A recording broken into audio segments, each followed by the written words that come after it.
and welcome. You're with us for a very special conversation as we take a look at India 2030. What's in store?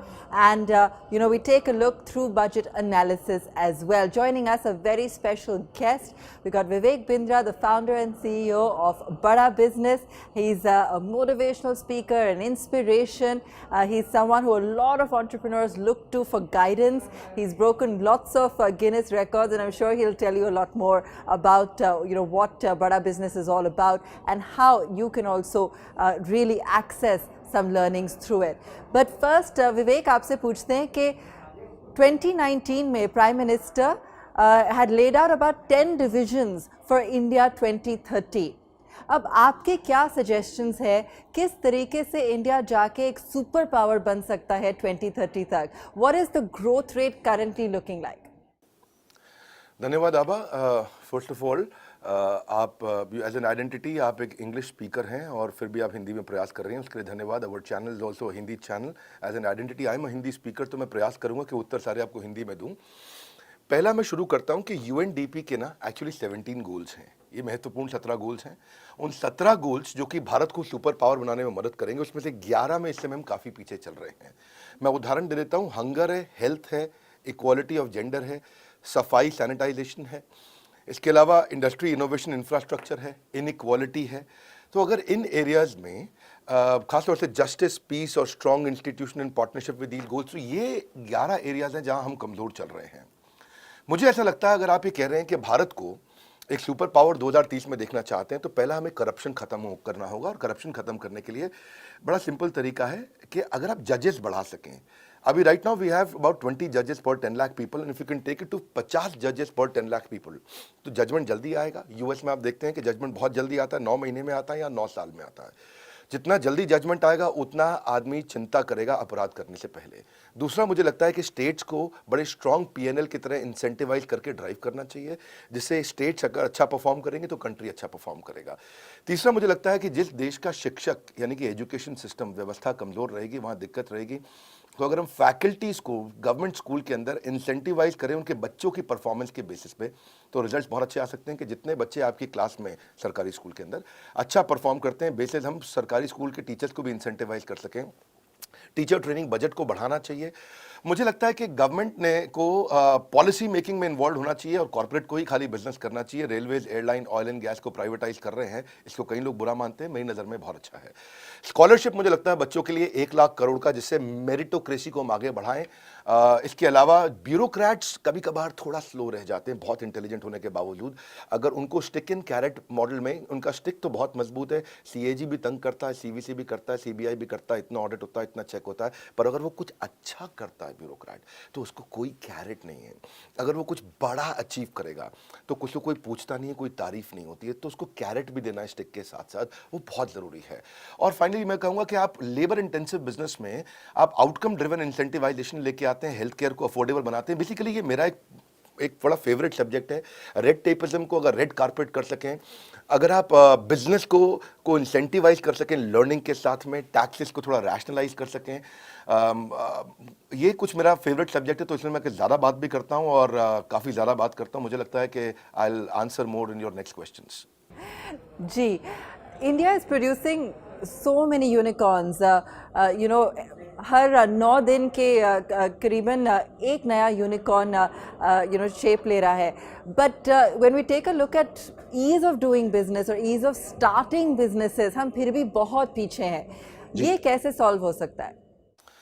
बहुत अच्छा। मैं उत्तर से पहले बता दूं, ना पक्ष ना विपक्ष। I will not actually favour any government, I will only talk about the main principles which are important. Ease of doing business के अंदर हम 63 हैं, आपने ठीक बोला, आउट ऑफ 190 कंट्रीज। लेकिन स्टार्टिंग बिजनेस में यानी कि हम शुरू करने ही नहीं दे रहे हैं अपने बिजनेसेस को भारत के अंदर। आज माइक्रो एंटरप्रेन्योरशिप जो गाँव के अंदर या 1 लाख की पॉपुलेशन के छोटे इलाकों में किया जा सकता था, उसमें हमारी रैंक 136 है। 190 देशों में बहुत पीछे हैं। सिंगल विंडो क्लियरेंस की मुझे लगता है काफ़ी कमी है। रेस्टोरेंट शुरू करने के लिए 45 डॉक्यूमेंट चाहिए आपको, लेकिन गन खरीदना बहुत आसान है हमारे देश में। गन के लिए आपको कम लाइसेंसेस चाहिए होते हैं। टैक्सेस भी इस समय लोग नहीं पे कर रहे हैं। 115 रैंक आ रही है 190 देशों के बीच में। और सबसे ज़्यादा बुरा जो मुझे हमेशा लगता है वो है एनफोर्सिंग कॉन्ट्रैक्ट, यानी कि ईमानदारी, यानी कि कॉन्ट्रैक्ट किया है तो उसको पूरा किया जाए, जो वचन दिया उसको निभाया जाए। उस मामले में प्राइवेट कंपनीज भी बहुत पीछे रह गई हैं। इंडिया जो है इसमें काफ़ी पीछे देखा जा रहा है। तो ये अगर आपको चाहिए कि हम स्टार्टअप्स को इम्प्रूव करें तो पहले ही समझते हैं कि ये देखो, आदमी वहीं फोकस करता है जहां पे उसको लगता है कि रिजल्ट आएगा, और स्टार्टअप्स में रिजल्ट आ रहा है। ऑलरेडी बहुत अच्छा रिजल्ट आ रहा है। India is the third largest ecosystem. 60,000 हमारे देश में स्टार्टअप्स हो चुके हैं और $42 बिलियन पिछले साल के मुकाबले, जो कि $11 बिलियन था, इस साल हमने $42 बिलियन हमने रेज किया है। नियरली 4 टाइम्स, 4 गुना ज़्यादा फंड रेज किया है। 46 यूनिकॉर्न नए ऐड हो गए हैं, यानी कि 90 यूनिकॉर्न है। हर 9 दिन में एक यूनिकॉर्न बन रहा है। पर जो टैक्स हॉलिडे सरकार ने दिया, मुझे लगता है वो कमज़ोर है। जो टैक्स हॉलिडे सरकार ने एक्सटेंड किया, मुझे लगता है कि क्योंकि जो स्टार्टअप है वो पहले तो लॉस में ही रहता है। आपने 3 साल का उसको टैक्स का बेनिफिट दिया, 3 साल बाद वो प्रॉफिट में आता है, टैक्स ले लेते हो। तो अगर उसको एक्सटेंड कर सकें, दुबई में टैक्स हॉलिडे 50 साल का है, एटलीस्ट इसको 5 साल एक्सटेंड किया जाना चाहिए था, उससे बेनिफिट होता। अब इन्वेस्टर स्टार्टअप में उसको भी कुछ फायदा मिलना चाहिए। इन्वेस्टर अगर बॉम्बे स्टॉक एक्सचेंज में कहीं जाकर के वहां इन्वेस्ट कर रहा है तो उसको लॉन्ग टर्म गेन पे यहाँ पे 10% का टैक्स है और स्टार्टअप इकोसिस्टम में 20% है। मुझे लगता है इसको रैशनलाइज करना चाहिए। सिंगापुर में जीरो कैपिटल गेन पे टैक्स है, इसीलिए सिंगापुर कई जगहों में बहुत अच्छा है हमसे।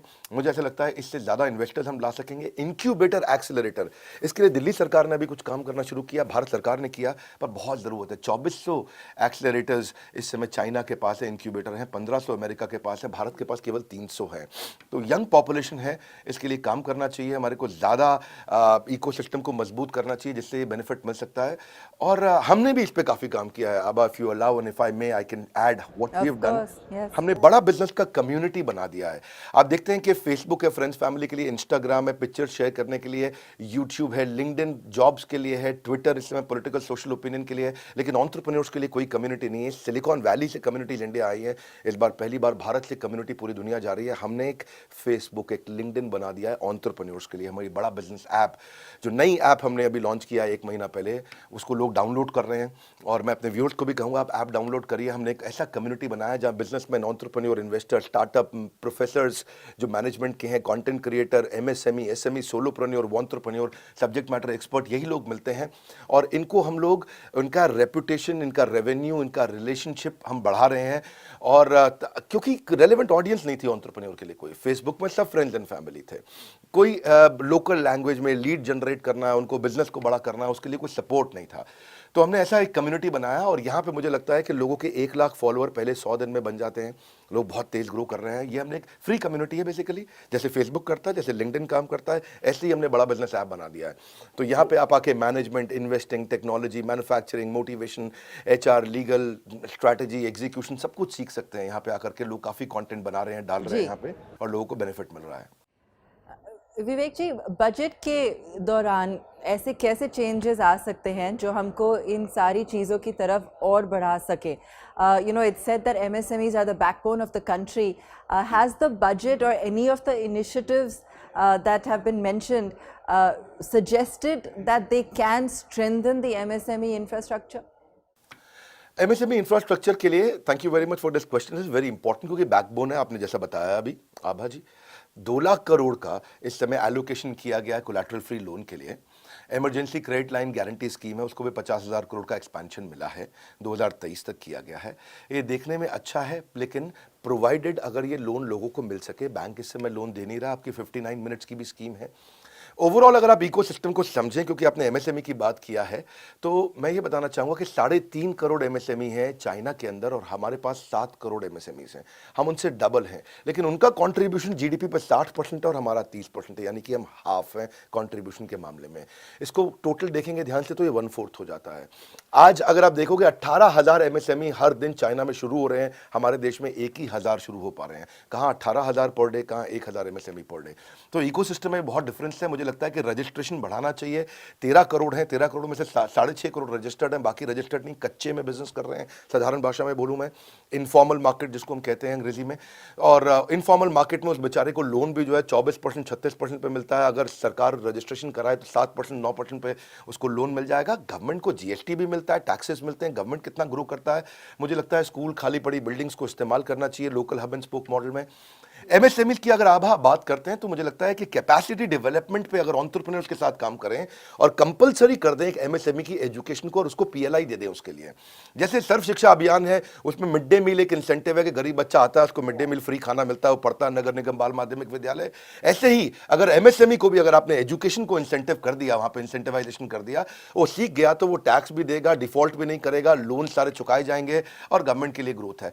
तीसरा, मैं इसमें 5 सुझाव दूंगा आपको। तीसरा सुझाव जो मुझे लगता है कि जो मैंने बताया डिस्प्यूट रेजोल्यूशन, यहाँ पे बहुत सारे केसेस हो जाते हैं, लोग पैसा नहीं लौटाते हैं। इसमें तो हम Pakistan, Nepal, Iraq, Zambia, Vietnam, Mexico, इनसे भी पीछे चल रहे हैं, 163वीं रैंक पे हैं। उसके लिए ऐसे एमएसएमई रिकवरी नहीं कर पा रहे। एमएसएमई समाधान योजना देश में हमारी सरकार ने लागू तो किया है, पर वो लगभग फेलियर के नज़दीक मैं उसको मानता हूँ। 1 लाख केस आता है तो उसमें 10,000 सेटल होता है, 90,000 सेटल नहीं हो पाता है, 30,000 तो रिव्यू में रह जाता है। तो किसी प्रकार से अगर हम लोग ऐसा कर सकें कि कुछ कॉरपोरेट लॉ के अराउंड हम लोग और काम कर सकें और नंबर ऑफ जजेस अगर हम और बढ़ा सकें इस एरिया में, और वो किस चीज़ के लिए, मुझे लगता है कि ऑल्टरनेट डिस्प्यूट रेजोल्यूशन मैकेनिज्म आ जाए हमारे लीगल सिस्टम में तो काफ़ी बेनिफिट मिल जाएगा। और एक क्लस्टर डेवलपमेंट पे अगर आप ध्यान दें, क्लस्टर डेवलपमेंट पे इस साल काम भी हुआ है, बात भी किया गया है। क्योंकि देखिए cluster one station one product जो इस बार निर्मला सीतारमण जी ने लॉन्च किया, मुझे उसके लिए काफ़ी खुशी है। मेरी एक्सपेक्टेशन भी इसमें कुछ पूरी हुई है। चाइना में 100 से ज़्यादा ऐसे स्पेसिफिक जोन है, फर्नीचर का शहर, कपड़ों का शहर, मोबाइल का शहर, बिजली का शहर, टॉयज़ का शहर, टाइल्स का शहर। भारत में इसकी बहुत ज़रूरत है और अगर ये हो जाए, एक ही जगह पर बिजनेस होगा तो लॉजिस्टिक्स का खर्चा बचेगा, फॉरेन करेंसी आएगा, बाहर से विदेश Yes, it'll lead to lots of benefits. आप स्टार्टअप गुरु का अवतार भी लेते हैं spot funding show horses table पे। ऐसे प्लेटफॉर्म कैसे चेंज कर सकते हैं बिजनेसेस का फ्यूचर? फंडिंग इज अ की प्रॉब्लम फेस्ड बाय स्टार्टअप, जैसे सबको पता ही है। हाँ, हमने एक हॉर्सेस टेबल एक प्रोग्राम लॉन्च किया है और वो हमारे चैनल पे और जीएनटी पे आता है, हॉर्सेस टेबल। उसके हमने 23 एपिसोड डाले हैं, आखिरी एपिसोड अभी खत्म हुआ है। फंड रेजिंग के लिए ये on the spot reality funding show हमने लॉन्च किया। 23 एपिसोड्स में हमने करोड़ों रुपए का फंड एक स्टार्टअप को दिया। I think that's a deal. That sounds Ipsy, great. Are you okay with 80 crores? ठीक है, we'll go ahead with that. 6 और 7 करोड़ की इन्वेस्टमेंट के साथ ये बन गई है इंडिया की सबसे बड़ी स्पॉट फंडिंग इन्वेस्टमेंट। सोचो आप, सिंपल भाषा में एक आम आदमी को ये लगता है कि मेरे को आइडिया देके पैसा मिल सकता है, कितनी बड़ी बात है। So we are creating that hope. हम लोग भांग से प्रोडक्ट्स बनाते हैं। We manufacture charcoal briquette. हमारे मास में एक एक्सियल फैन यूनिट है। हम लोग गधी के दूध से ब्यूटी प्रोडक्ट्स बनाते हैं। सुनील शेट्टी जो बॉलीवुड के एक्टर है, उनका production company TV today network और बड़ा बिजनेस, इन तीनों की पार्टनरशिप में हमने इसको लॉन्च किया। हॉर्सेस टेबल, जो जीता वही सिकंदर, भारत का सबसे बड़ा रियलिटी फंडिंग शो। यहाँ पे आपको मेंटर, कोच, एडवाइजर, पैसा, स्टार्टअप गुरु सब मिलते हैं। मेरा रोल एक स्टार्टअप गुरु का है इसमें। मैं आता हूँ एज ए स्टार्टअप गुरु, यहाँ पे आकर के आप क्राई नहीं करेंगे, दोबारा ट्राई करेंगे। आप स्ट्रांगली मेंटल होने की जगह जहाँ हो जाते हैं लोग, आप मेंटली स्ट्रांग हो जाएंगे। आपके लिए होपलेस एंड आपको एंडलेस होप क्रिएट करके देगा। देखिए जो फंडिंग है ना, वो मिल नहीं पा रही है लोगों को। एंजल इन्वेस्टमेंट में मिलने में कितना तकलीफ आ रहा है आज। Lead angel, India angel, Mumbai angel, Chennai angel, बहुत कुछ है, लेकिन 2% लोगों को पैसा मिलता है। इसीलिए हमने इसको चालू किया और इसमें स्मार्ट कैपिटल मिल रहा है। बड़ा बिजनेस आकर के लाइफ टाइम मेंबरशिप देता है, ट्रेनिंग देता है, कोर्सेज देता है स्टार्टअप्स को। आज इन्वेस्टर्स आपके साथ इन्वेस्ट करें या नहीं करें, मैं आपको पर्सनल मेंटरिंग के लिए जरूर इन्वाइट करूंगा। हम आपको अपने प्लेटफॉर्म पे प्रमोट करेंगे ताकि आप अपने स्त्री प्लेटफॉर्म को आगे लेके जाएं और महिलाओं को और एम्पावर करें। मैं आपको हमारे 75 डिफरेंट प्रॉब्लम सॉल्विंग कोर्सेज हैं हमारे, आपको लाइफ टाइम मेंबरशिप के साथ वो अपनी तरफ से कॉम्प्लीमेंट्री ऑफर करना चाहूंगा। तो ये हमने काफी काम किया इसके अराउंड और आई थिंक वो लोगों ने वीडियोस को बहुत पसंद किया। मैं व्यूअर्स को बोलूंगा कि 23 एपिसोड हैं, इनमें कुछ एपिसोड्स तो बहुत इंस्पिरेशनल है, आप जाके देखना चाहिए। आप जीएनटी पे या हमारे चैनल पे देख सकते हैं। एक बहुत करेज मिलता है और सीरियस प्रोग्राम है। मतलब ऐसा नहीं है कि हमने इसको बड़ा एक बिग बॉस टाइप हो हल्ला किया है। एक सीरियस कंटेंट हमने यहाँ आकर के बिल्ड किया है कि जिसमें आप देखें कि एक एक्चुअली क्या आज स्टार्टअप को पता चल जाता है कि इन्वेस्टर्स कैसे बिहेव करेगा और इन्वेस्टर से मुझे मांगना क्या है, इक्विटी देनी कैसे है। ऑल राइट एंड आखिरी में मैं आपसे ये भी पूछना चाहूँगी कि जॉब क्रिएशन सबके माइंड पे है, सबसे इम्पोर्टेंट है। आपको लगता है कि बजट ने इस बारी इसको ठीक से एड्रेस किया है? आगे जाके हमारे कंट्री पे इम्पैक्ट क्या हो सकता है, ग्रोथ पे क्या हो सकता है? और आप बड़ा बिजनेस पे भी इतना सब कुछ करते हैं एंटरप्रेन्योरशिप के लिए, स्किलिंग के लिए, तो कैसे ये सब चीज़ें आगे जाके और आगे बढ़ के इकोसिस्टम को इम्प्रूव कर सकती हैं? दो प्रश्न हैं आपके। एक, गवर्नमेंट ने क्या किया इस बार जॉब क्रिएशन के लिए, दूसरा बड़ा बिजनेस क्या करता है। पहले मैं गवर्नमेंट का बता देता हूं। गवर्नमेंट जॉब क्रिएशन के लिए अपस्किलिंग, रीस्किलिंग बहुत कर रहा है। 3000 करोड़ रुपए इन्वेस्ट करता है, लेकिन केवल 2% स्किल्ड लेबर है। इसका मतलब क्या हुआ? चाइना में 30% स्किल्ड है, इंडिया में 2% है। इसका अर्थ क्या हुआ? इसका अर्थ यह हुआ कि हमारे प्रोग्राम्स इफेक्टिव नहीं है। तभी आप देखते हैं कि टिम कुक आके पब्लिकली स्टेटमेंट देते हैं कि क्राफ्ट्समैनशिप और सोफिस्टिकेशन लेबर की मुझे चाइना में मिलती है, इसलिए मैं चाइना में ही काम करना चाहता हूँ, वहाँ फैक्ट्री लगाना चाहता हूँ।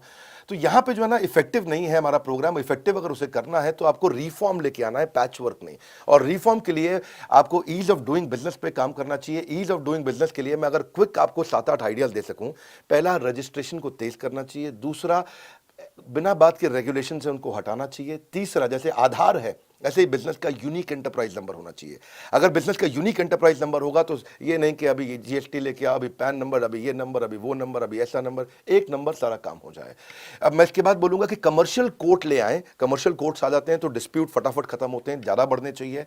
कंप्लायंस से सारे के सारे विंडोज़ पे अलग अलग ना जाना पड़े, डिजिटलाइज हो जाएं।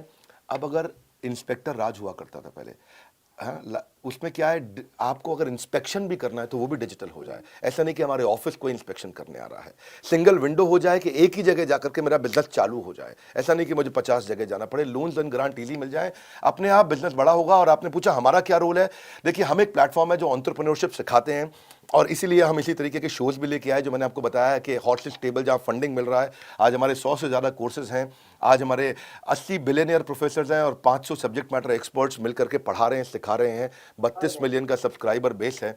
सो आज 125 ऑफिस में, लगभग हर शहर में ऑफिस है, छोटे शहर में भी, टियर 2 में, टियर 3 में, टियर 4 में, जिस भी शहर का आप नाम जानते हैं लगभग हमारा वहाँ ऑफिस है आज। और 9 वर्ल्ड रिकॉर्ड्स हमने अभी बनाए, जहाँ पे हजारों लाखों करोड़ों लोग आकर के इसका पूरा लाभ उठाते हैं। तो बड़ा बिजनेस अपना काम कर रहा है, लेकिन सरकार से हम और पुश करना चाहेंगे कि इस पर काम किया जाना चाहिए और इसको और बड़ा करना चाहिए। धन्यवाद। Thank you so much, Vivek ji. Thank you so much. Great chatting with you today. Thank you Abha, बहुत बहुत धन्यवाद। Thank you very much.